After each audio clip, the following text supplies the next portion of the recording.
Welcome to Dave's Cooking Show, and for you today, we have a cocktail. This cocktail is called Feminist Poetry.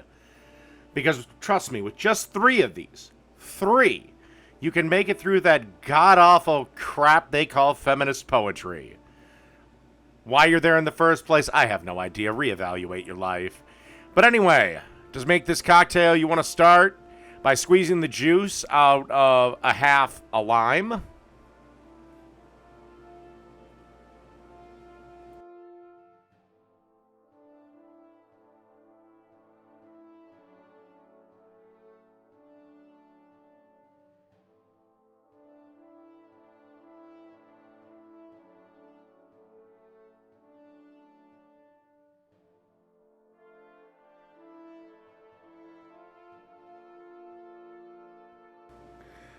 Then you want to have about a shot and a half of bourbon. So about 2 ounces of bourbon, if you're counting. Or if it's feminist slam poetry, I recommend going up to 3 ounces.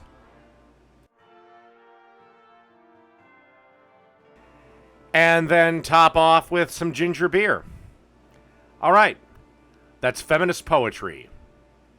Done.